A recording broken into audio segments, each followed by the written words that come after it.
Здравствуйте. Вечерний эфир ТНВ продолжает программа «Вызов 112». В студии Арина Тыринова и о самых резонансных происшествиях дня в ближайшие 10 минут. 3 женщины из Удмуртии совершили серию краж в нескольких городах Татарстана. Бабушку обокрали. Еще.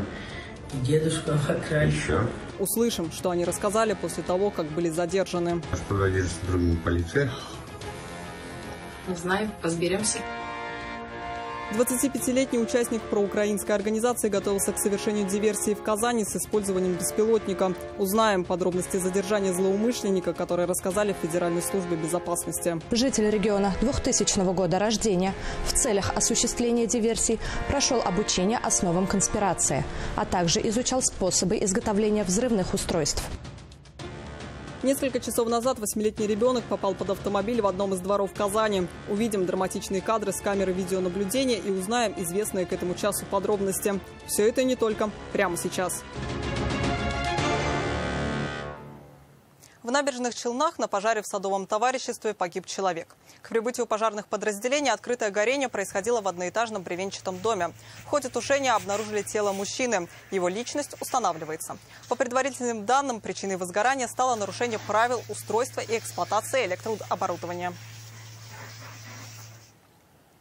В Мамадышском районе на трассе Казань-Уфа сгорела грузовая фура. Как рассказали в управлении МЧС, в тот момент, когда вспыхнул огонь, большой груз был припаркован на обочине.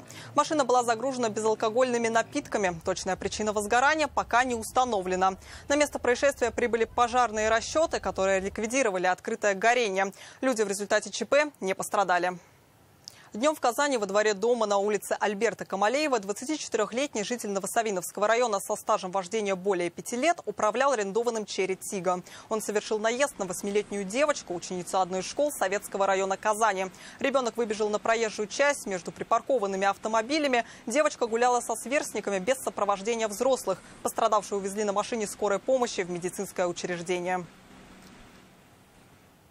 Штраф за вождение в состоянии опьянения составляет 45 тысяч рублей. Он будет наложен судом за пьяное вождение, отказ от медосвидетельствования, передачу управления транспортом пьяному водителю и употребление алкоголя после ДТП.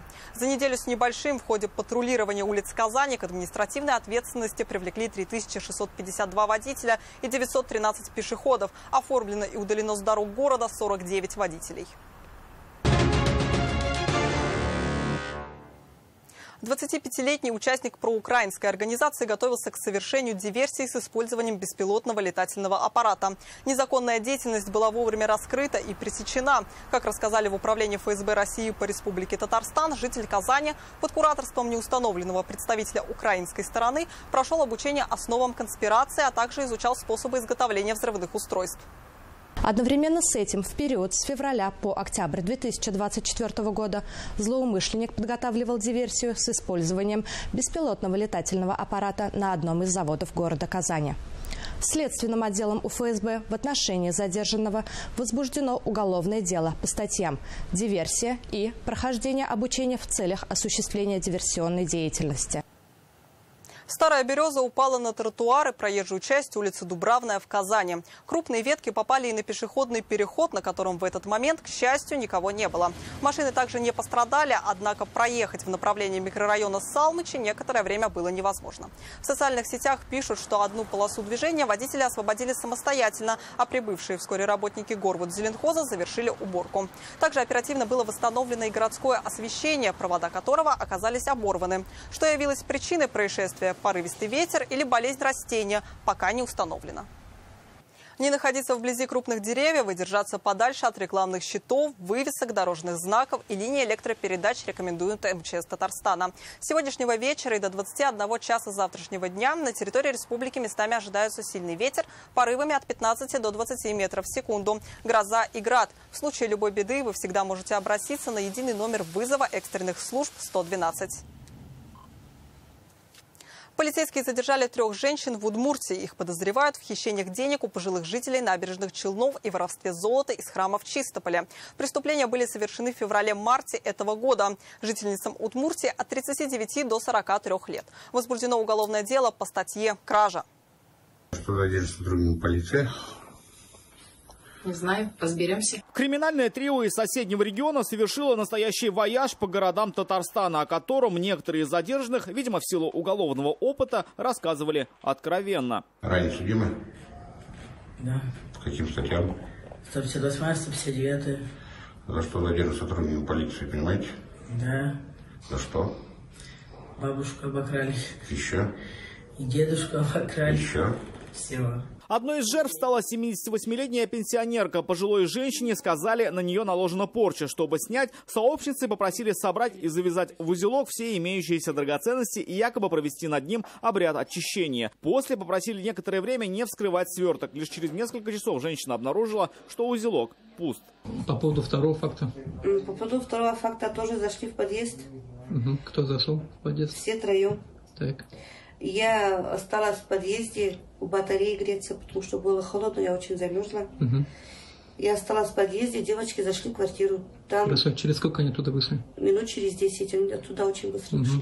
Попросив воды, злоумышленницы зашли в квартиру 86-летнего мужчины. И пока одна из них отвлекала пенсионера на кухне, вторая похитила сбережения и ювелирные украшения. Бабушку и дедушку в этом городе мы обокрали. Церковь Чистополя, да? Да. В Чистополе подозреваемые зашли в собор Николая Чудотворца. Воспользовавшись тем, что за их действиями никто не наблюдал, похитили ювелирные изделия на 200 тысяч рублей, оставленные прихожанами у одной из икон. В городе Ижевске мы пошли в ломбард недалеко от автовокзала. Так.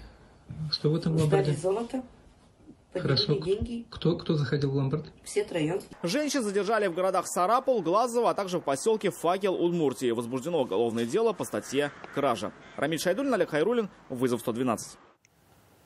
Как рассказали в Управлении Федеральной службы судебных приставов, в Московский районный суд был принудительно доставлен Иисус Христос. 45-летний неоднократно судимый местный житель обвиняется в том, что фиктивно прописал в своей однокомнатной квартире 45 нелегальных мигрантов. Мужчину при рождении звали иначе, но он увлекся нумерологией и сменил имя и фамилию. Отчество осталось прежним. Иисус Петрович Христос несколько раз не явился в суд без уважительных причин. Однако благодаря действиям приставов сегодня судебное заседание состоялось. Это все, о чем мы успели вам рассказать. Обо всех происшествиях вы можете сообщать нам по телефону 570 50 50. В студии была Арина Тыринова. До встречи. И не бросайте вызов судьбе. Вдруг она его примет.